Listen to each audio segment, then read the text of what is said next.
नमस्कार दोस्तों, मैं आपका सुकेश शानभाग। अध्याय 1 अर्जुन विषाद योग।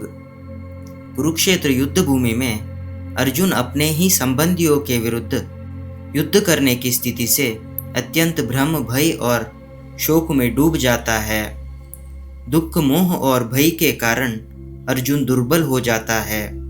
धर्म और अधर्म के बीच भ्रमित होकर वो अपने शस्त्र त्याग करने का निर्णय कर लेता है। यहाँ अर्जुन का विषाद जीवन के संकटों में मनुष्य की मानसिक स्थिति को दर्शाता है। अध्याय 2 संख्या योग।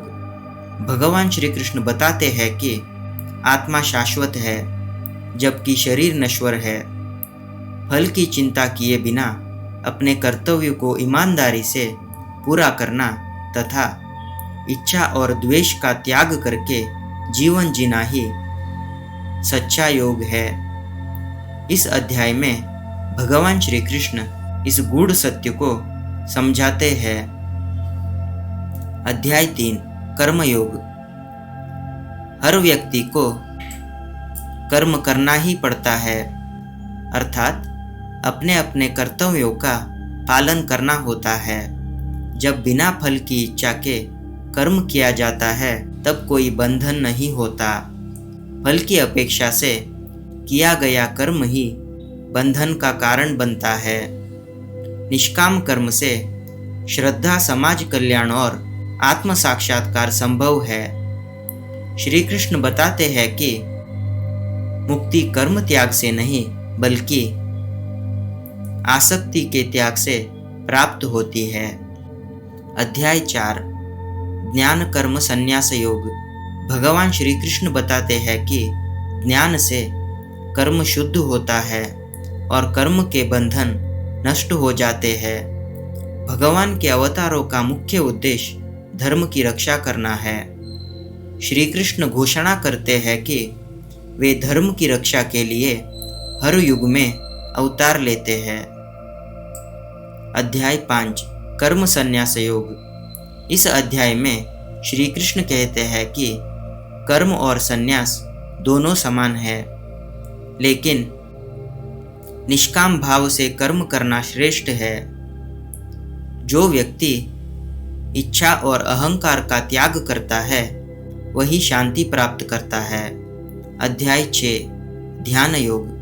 मन को नियंत्रित करके ध्यान के माध्यम से आत्म साक्षात्कार प्राप्त करना चाहिए।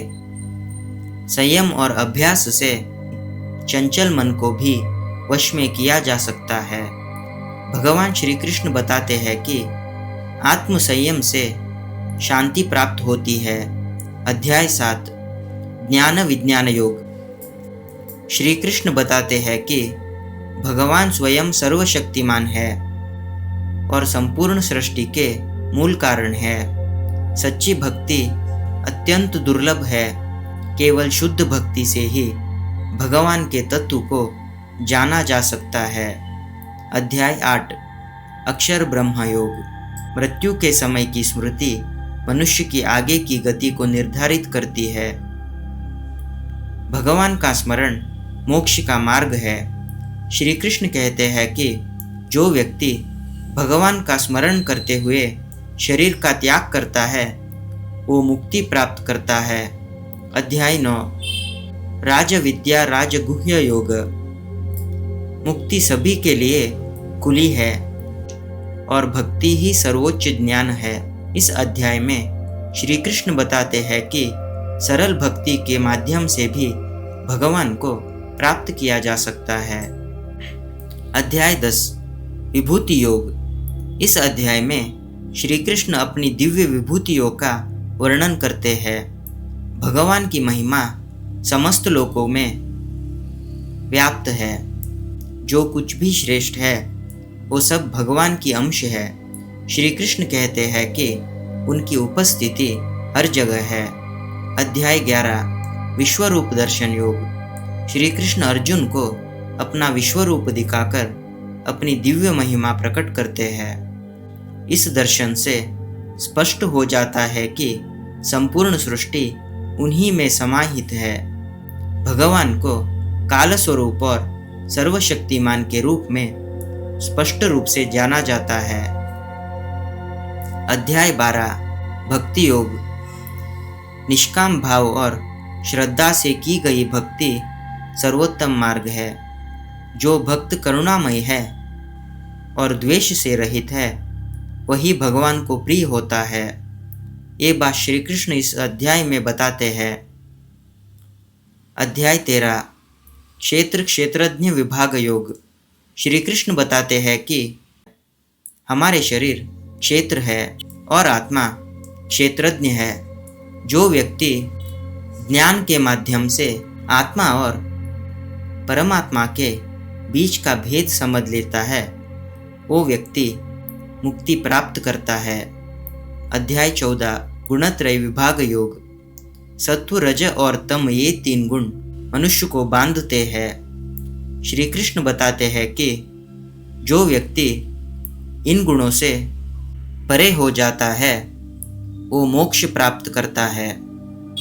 अध्याय 15 पुरुषोत्तम योग। भगवान ही परम पुरुष है। उनकी शरण में जाने से मुक्ति प्राप्त होती है। पुरुषोत्तम को जानने वाला व्यक्ति सर्वोच्च गति को प्राप्त करता है। श्री कृष्ण संसार की तुलना गहराई से जड़े जमाए हुए अश्वत्थ वृक्ष से करते हैं। अध्याय 16 देवासुर संपद विभाग योग। दैवी गुण मोक्ष की ओर ले जाते हैं, जबकि असुरी गुण बंधन का कारण बनते हैं। श्री कृष्ण बताते हैं कि शास्त्रों के अनुसार जीवन जीना ही सबसे कल्याणकारी मार्ग है। अध्याय 17 श्रद्धात्रय विभाग योग। इस अध्याय में भगवान श्री कृष्ण मानव श्रद्धा को 3 प्रकारों मतलब सात्विक, राजसिक और तामसिक में विभाजित करते हैं। श्रद्धा ही मनुष्य के स्वभाव को निर्धारित करती है। भोजन, यज्ञ, तप और दान ये सब व्यक्ति की श्रद्धा के गुण पर निर्भर करते हैं। शुद्ध श्रद्धा से किया गया कर्म ही आत्मोन्नति का कारण बनता है। अध्याय 18 मोक्ष संन्यास योग। श्री कृष्ण उपदेश देते हैं कि सभी धर्मों को त्याग कर पूर्ण रूप से भगवान की शरण में जाओ। पूर्ण शरणागति से शाश्वत शांति और मोक्ष की प्राप्ति होती है। इस तरह के और वीडियो देखने के लिए हमारे चैनल को सब्सक्राइब करें। फिर मिलेंगे एक और वीडियो के साथ।